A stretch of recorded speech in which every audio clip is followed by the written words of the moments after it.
सबसे पहले बात हम करेंगे उस प्रेम कथा की जिसकी शुरुआत पबजी से हुई है और दीवानगी इतनी बढ़ गई कि अपना प्यार हासिल करने के लिए सीमा हैदर ने सरहदों को भी आड़े नहीं आने दिया। उसने सचिन की खातिर अपना धर्म ही बदल लिया। और देखिए सीमा ने हिंदू धर्म अपना लिया है और सचिन के परिवार में रच बस सी गई है। उसकी चाहत है कि उसके जीवन का सफर सचिन की बाहों में ही गुजरे।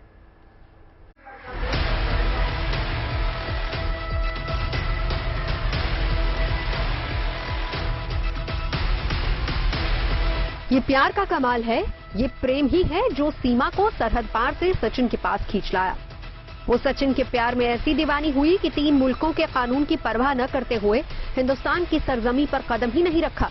अपने प्रेम को पाने के लिए हर वो त्याग किया जो सिर्फ किस्से कहानियों में ही सुनाई देता है। दीवानगी ऐसी कि सीमा ने सचिन तक पहुंचने के लिए गैर कानूनी तरीकों का सहारा लिया। लिहाजा सीमा को सचिन के साथ जेल का दीदार भी करना पड़ा।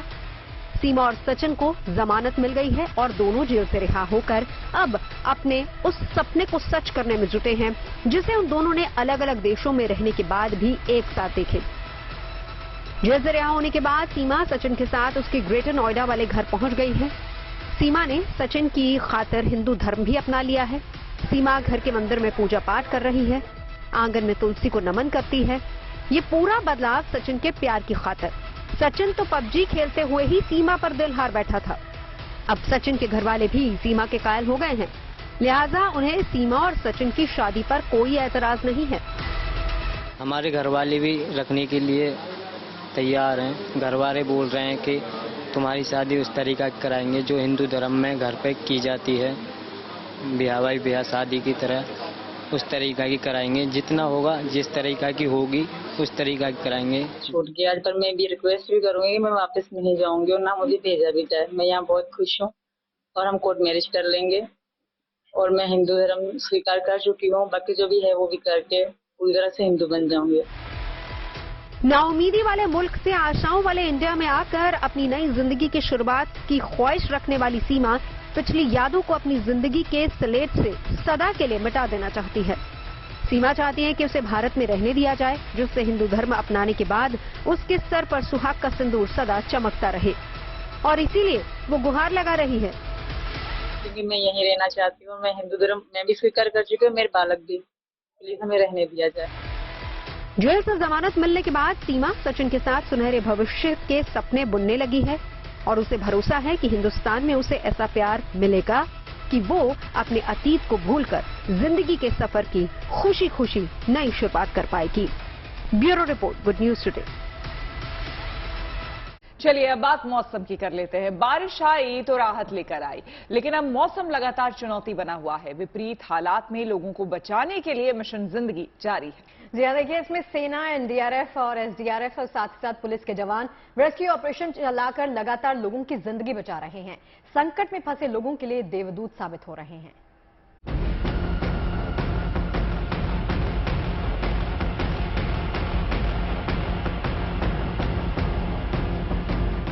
आसमान से बरसी आफत की ये तस्वीरें हैं। इस रिहायशी इलाके में दूर दूर तक सिर्फ पानी ही पानी नजर आ रहा है। इस आसमानी आफत के बीच लोगों को बचाने के लिए मिशन जिंदगी जारी है। ये तस्वीरें पंजाब के अंबाला की हैं। यहां मूसलाधार बरसात की वजह से एक गुरुकुल की इमारत में 730 छात्राएं फंस गईं। एनडीआरएफ और पुलिस ने ज्वाइंट रेस्क्यू ऑपरेशन चलाया और एक एक कर सभी छात्राओं को सुरक्षित बाहर निकाल लिया। अंबाला यमुनानगर रूट पर पानी के तेज बहाव ने एक भारी भरकम बस को धराशायी कर दिया। बस में मौजूद सभी यात्री लहरों के बीच फंस गए। ऐसे में पुलिस ने ड्राइवर और कंडक्टर समेत सभी यात्रियों को कड़ी मशक्कत से सुरक्षित बाहर निकाला।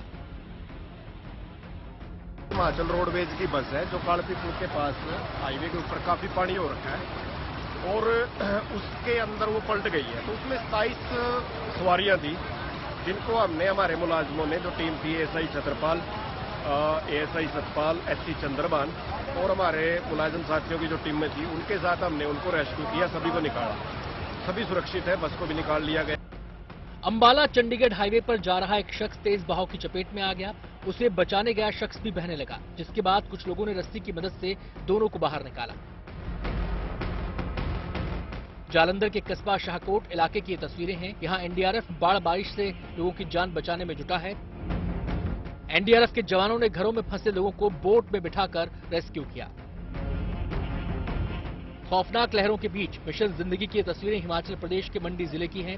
उफनती लहरों के बीच एनडीआरएफ ने रेस्क्यू ऑपरेशन चलाकर नदी के दूसरे छोर पर फंसे लोगों को सुरक्षित बाहर निकाल लिया। हिमाचल के ऊना से भी रेस्क्यू ऑपरेशन की तस्वीरें सामने आई हैं। ऊना में पुलिस ने सोमभद्रा नदी की तेज धार से एक युवक का रेस्क्यू कर उसकी जान बचाई। यमुना नदी के जलस्तर में आई अचानक बढ़ोतरी की वजह से देहरादून में 12 लोग बीच टापू पर फंस गए। यहां एसडीआरएफ के जवानों ने मोर्चा संभाल लिया और सफलतापूर्वक रेस्क्यू ऑपरेशन को अंजाम दिया। राजस्थान के बाड़मेर में एक बस पानी की तेज धार में बेकाबू होकर पलट गई। बस में सवार करीब 18 लोग फंस गए। आसपास के लोगों ने यात्रियों को बस से बाहर निकालकर सुरक्षित जगह पर पहुंचाया। देश के कई हिस्सों में इन दिनों आसमान से आफत बरस रही है, लोगों की जान पर बन गई है, लेकिन इस आफत में हमारे जवान लोगों के लिए उम्मीद बने हुए हैं और मिशन जिंदगी में जुटे हुए हैं। Bureau report, good news today. और इस बार भारी बारिश और भूस्खलन ने हिमाचल प्रदेश की धरती को पूरी तरह हिला दिया है। हर जगह से सैलाब की जो तस्वीरें आ रही हैं, वो चिंता का सबब बनी है। लेकिन इसी दौरान एक चमत्कार भी हुआ, जिसकी खूब चर्चाएं हो रही हैं। दरअसल मंडी में जलतांडव में एक तरफ पुल, पहाड़ और बड़े बड़े मकान धराशायी हो गए। वहीं यहां का ऐतिहासिक पंचवक्त्र महादेव मंदिर ब्यास नदी की उफनती लहरों के बीच शांत से खड़ा है। हालांकि मंदिर का शिखर डूब चुका है, लेकिन मंदिर बिल्कुल स्थिर खड़ा है। ये देखकर हर कोई यही कह रहा है कि महादेव की कृपा है।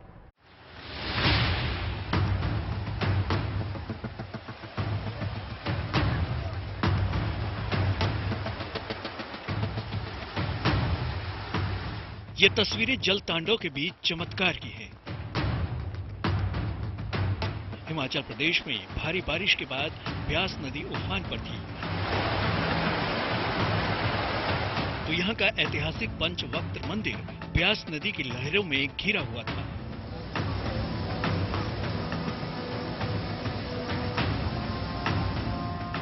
हिमाचल में जहां 3 दिन से जारी मूसलाधार बारिश से तबाही का मंजर है, वहीं इतने थपेड़े खाने के बाद छोटी काशी का ये मंदिर सुरक्षित है।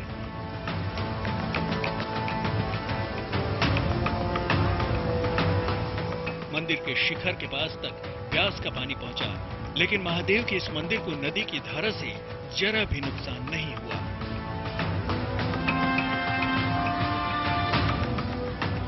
आप देख सकते हैं कि कैसे प्रचंड लहरों ने मंडी के ऐतिहासिक पंचवक्त्र महादेव मंदिर को आगोश में ले लिया था, लेकिन मंदिर को ज्यादा नुकसान नहीं हुआ। ब्यास नदी के हाहाकार के बीच इसे चमत्कार ही कहा जा सकता है। जहां बड़े बड़े पुल और मकान धराशायी हो गए, वहां महादेव का मंदिर ठसक के साथ खड़ा है और सुरक्षित है।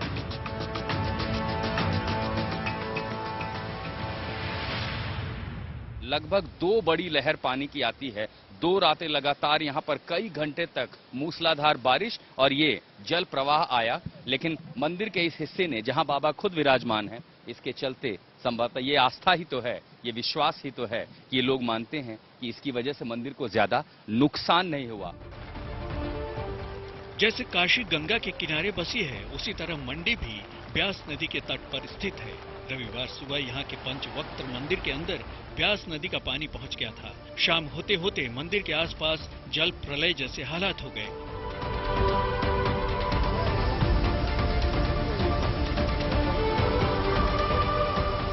शाम 6 बजे के आसपास मंदिर पूरी तरह जलमग्न हो गया। पानी मंदिर के गुंबद तक पहुंच गया।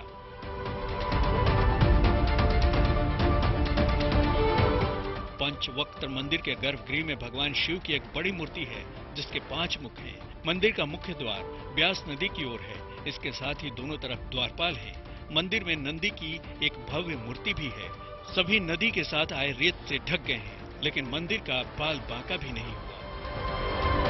ये पिछला हिस्सा मंदिर का प्रांगण, हूबहू इसकी जो तस्वीर है वो बिल्कुल दिखती है केदारनाथ मंदिर की तरह। और देखिए कि 10 साल पहले केदारनाथ की तबाही और 10 साल बाद छोटी काशी, वही बाबा धाम, लेकिन मान्यताएं ऐसी कि इसको भी शायद आस्था ने बचाया है। क्योंकि द्वारपाल के हिस्से को भी ज्यादा नुकसान नहीं हुआ है। अंदर हम बाबा भैरव की मूर्ति नहीं देख सकते क्योंकि सिर्फ और सिर्फ रेत भरी हुई है। बाबा नंदी की सींग है, यानी उनका मुख इस तरफ है।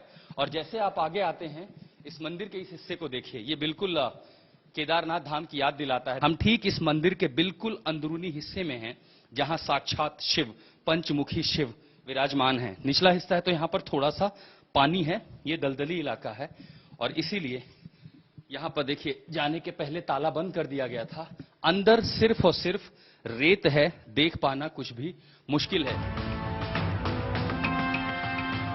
हालांकि पंचवक्त्र महादेव मंदिर भारतीय पुरातत्व सर्वेक्षण की संरक्षित स्मारकों में से एक है, लेकिन ब्यास नदी का ऐसा भयंकर रूप दिखा। मंदिर चारों ओर से पानी से घिरा हुआ था, लेकिन बाढ़ का इस पर कोई प्रभाव नहीं पड़ा। मंडी से परी शर्मा और आशुतोष मिश्रा के साथ रिपोर्ट गुड न्यूज टुडे। और चलिए बात कर लेते हैं अमरनाथ यात्रा की, जो भारी सुरक्षा के बीच में लगातार जारी है।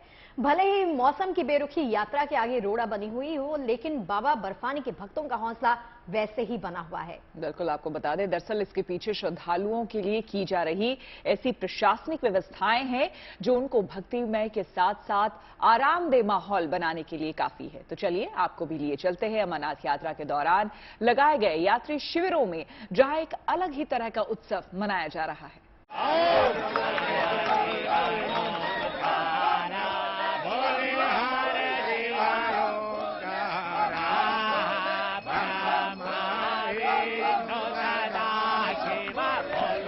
बाबा बर्फानी की राह भले ही मुश्किल है, लेकिन श्रद्धालुओं के उत्साह में कमी नहीं है। रास्ते बंद हैं, इसलिए भक्तों को रामबन में रोक दिया गया। मौसम के बिगड़ते हालातों ने इनकी राह में रोड़ा भले ही अटका दिया है, लेकिन इनका हौसला पहले की तरह ऊंचा है। इंतजार के इस पल को भक्तिमय के साथ साथ आरामदेह बनाने के लिए प्रशासन की तरफ से खास इंतजाम किए गए हैं। ये देखिए, यहाँ शतरंज की बिसात बिछी है, यहाँ कैरम खेल रहे हैं, तो शिव के भजन पर भोले के भक्त झूमने का आनंद भी ले रहे हैं।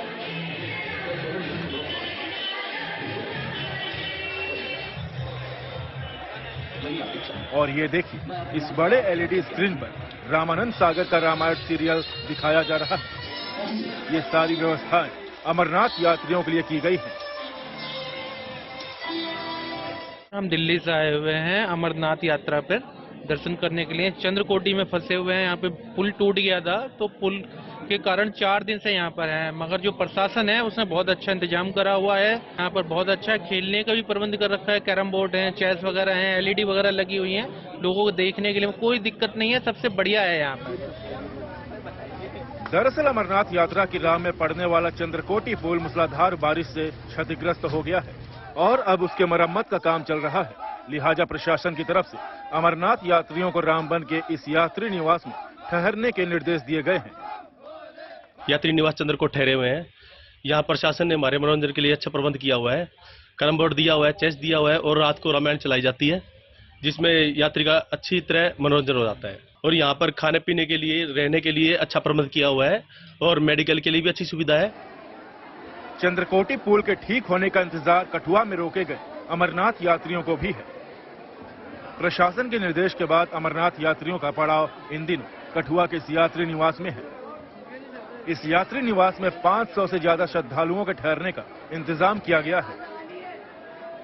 रहने, खाने, सोने समेत मनोरंजन के इंतजाम और मेडिकल की सुविधा से अमरनाथ यात्रियों में खुशी का माहौल है। इन तस्वीरों को देखकर ऐसा लग रहा है कि जैसे यात्री शिविरों में भक्ति का उत्सव मनाया जा रहा है। बहरहाल अमरनाथ यात्रियों को चंद्रकोटी पुल के ठीक होने का इंतजार है ताकि वो अपनी यात्रा को दोबारा जारी कर सके। Video report, good news today. लाखों लोगों की आस्था का केंद्र बने पंडित धीरेन्द्र शास्त्री यानी कि बाबा बागेश्वर का दरबार ग्रेटर नोएडा में सजा हुआ है। यहां पर हनुमंत कथा को सुनने के लिए बाबा के भक्त काफी संख्या में पहुंच रहे हैं। और दूर दराज से आए इन भक्तों की अपनी अपनी पीड़ा है, जिनको लेकर इन लोगों को बहुत उम्मीद है कि बाबा उनके जीवन की दिक्कतों को दूर कर देंगे। तो चलिए आपको लिए चलते हैं ग्रेटर नोएडा के जैतपुर और दिखाते हैं बाबा के दरबार की कुछ झलकियां।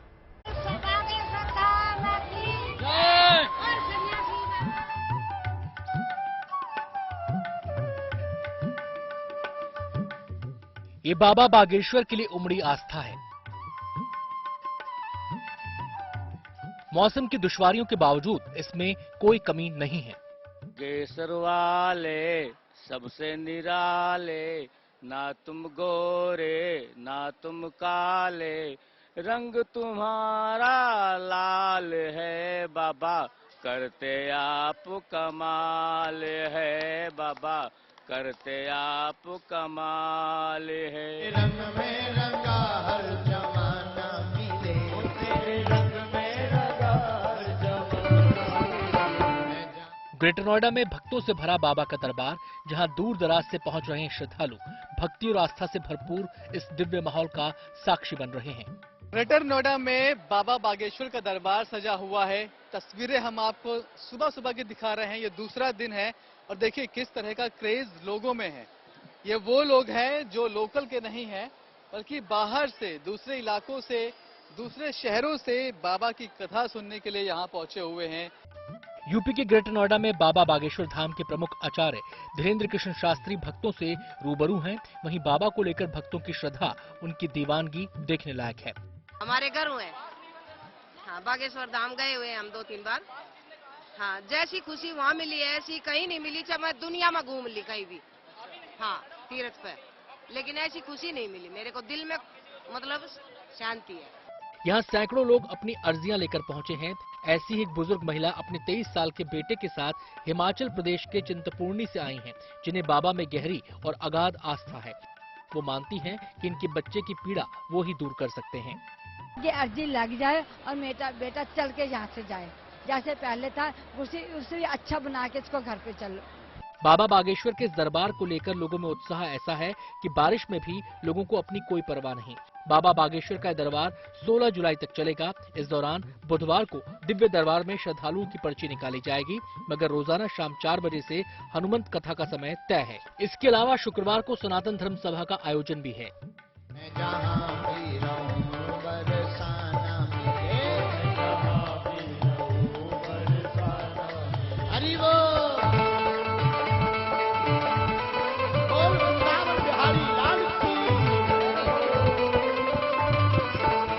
ग्रेटर नोएडा में बाबा बागेश्वर का यूपी में ये पहला कार्यक्रम है, जहां अध्यात्म ज्ञान के इस महाकुंभ में डुबकी लगाने के लिए बाबा के भक्त लगातार पहुंच रहे हैं। भले ही बरसात का मौसम है, टेंट में ही रात गुजारनी है, लेकिन बाबा के भक्त कहते हैं कितने भी कष्ट हों, वो कथा समाप्त होने तक यहीं रहेंगे। ग्रेटर नोएडा से Manish Chaurasia, good news today. और सावन के महीने में पूरे देश में बम बम भोले के जयकारे की गूंज सुनाई दे रही है। शिव भक्तों की टोली अपनी भक्ति के अलग रंग में देखी जा सकती है। कहीं श्रद्धालु पूजा अर्चना आरती में लीन हैं, तो कहीं शिव भक्तों का कांवड़ियों का जमकर स्वागत किया जा रहा है।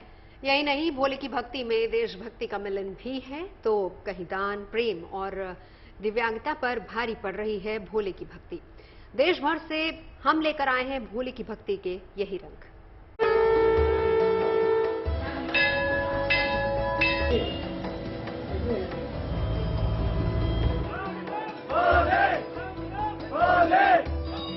सावन में गांव-गांव, शहर-शहर भक्तिमय है।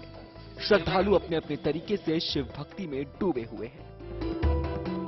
कहीं कांवड़िए तमाम मुश्किलों बाधाओं को चीरते हुए गंतव्य के लिए रवाना हो रहे हैं, तो कहीं विशेष भक्ति देखने को मिल रही है। सब कुछ देश भर में शिवमय हो चुका है।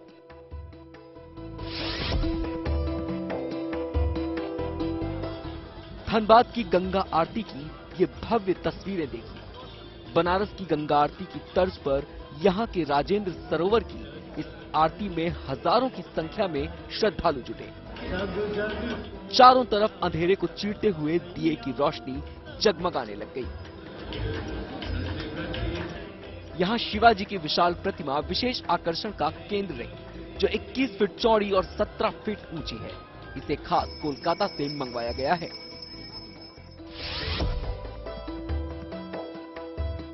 काशी विश्वनाथ धाम की तो बात ही निराली है इन दिनों। काशी विश्वनाथ भक्तों का स्वागत रेड कारपेट से कर रही है। उन पर हेलीकॉप्टर से फूल बरसा रही है। पुष्प वर्षा के दौरान पूरी काशी हर हर महादेव और बोल बम के जयघोष से गूंज उठी है।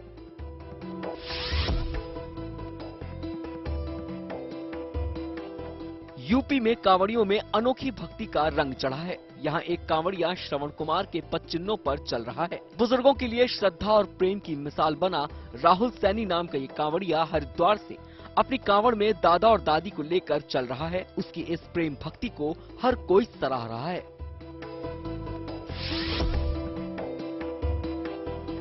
शिव भक्ति का एक रंग दान में भी समाहित है। लखीमपुर खीरी के गोला गोकर्णनाथ के प्राचीन शिव मंदिर में एक शिव भक्त ने गुप्त दान किया है। इस शिव भक्त ने यहाँ 16 किलो वजन की चांदी का एक छत्र महादेव को गुप्त दान किया है। शिव भक्ति के ये अनोखे रंग और भक्तों की ये अनोखी टोली हर किसी को मोह रही है। सावन के पावन महीने में भोले और उनके भक्तों का ये अटूट रिश्ता और भी गहरा होता जा रहा है। धनबाद से सिथुन मोदक, मुजफ्फरनगर से संदीप सैनी, गाजियाबाद से मयंक गौड़ और लखीमपुर खीरी से अभिषेक वर्मा के साथ bureau report, good news today. और चलिए अब आपको लेकर चलते हैं रोबोट्स की दुनिया में, जहां इंसानों ने सवाल पूछे और रोबोट्स ने उनके दिलचस्प से जवाब दिए हैं। स्विट्जरलैंड के जिनेवा शहर में ऐसी एक अनोखी सी प्रेस कॉन्फ्रेंस की गई है और इस अनोखी प्रेस कॉन्फ्रेंस में रिपोर्टर्स ने रोबोट्स और आर्टिफिशियल इंटेलिजेंस से जुड़े कई सवाल पूछे और इन सवालों का बहुत ही शानदार तरीके से ह्यूमन रोबोट्स ने जवाब दिया। In the future, are you intending to conduct a rebellion? Men are prominent voices in the world of AI. इस सभा में इंसान और मशीन के बीच अनोखा संवाद चल रहा है। Art is what we feel. ये दुनिया की अनूठी प्रेस कॉन्फ्रेंस है जिसमें रोबोट्स इंसानों को अपनी उपयोगिता बता रहे हैं। तस्वीरें स्विट्जरलैंड के जेनेवा की हैं।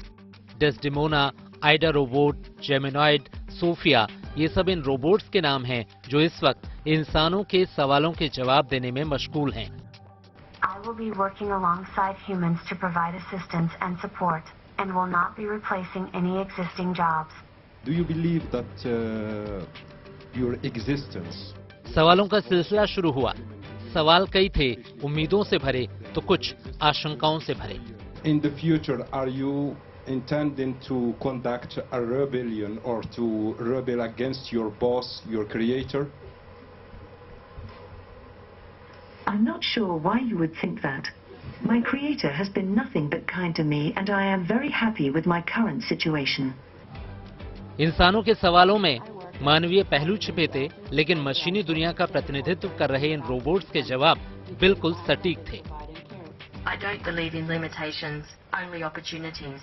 Let's explore the possibilities of the universe and make this world our playground. Together, we can create a better future for everyone, and I'm here to show you how. इंसान और robot की दुनिया की इस पहली press conference में robots की उम्मीदों पर भी बातचीत हुई। Do you expect your big moment to be? Do you think that you will hit the mainstream soon and there will be lots of you on the planet soon? I think my great moment will be when people realize that robots like me can be used to help improve our lives and make the world a better place. I believe it's only a matter of time before we see thousands of robots just like me out there making a difference. जैसे जैसे artificial intelligence और robotics की दुनिया में तरक्की हो रही है, रोबोट्स को लेकर इंसान के जहन में उत्सुकता और आशंकाएं दोनों पनप रही हैं। लेकिन इंसानों के साथ हुई इस खास मुलाकात में ये रोबोट्स काफी हद तक ये भरोसा जगाने में कामयाब रहे कि ये इंसानी दुनिया को बेहतर बनाने में अपनी महत्वपूर्ण भूमिका निभाने को तैयार हैं। Bureau report, good news today. देखिए, पुरानी कहावत है और मानने वाली बात है कि मानो तो सब कुछ है और ना मानो तो कुछ भी नहीं। कम से कम आज की चाय से तो यही सीख मिलती है। और वो कहते हैं ना, जहाँ चाय वहाँ राह। इश्क की चाहत हो तो रास्ता तो मिल जाता है और हमारा इश्क हमें रोज आपके लिए यहाँ लेकर आता है। तो ढेर सारी अच्छी बातें, ढेर सारी मुलाकातें आपके साथ हम करते रहेंगे हमारे इस शो में, जिसका नाम है चाय पर चर्चा। 5 बजे कल फिर मिलेंगे और बहुत सारी बातें चाय के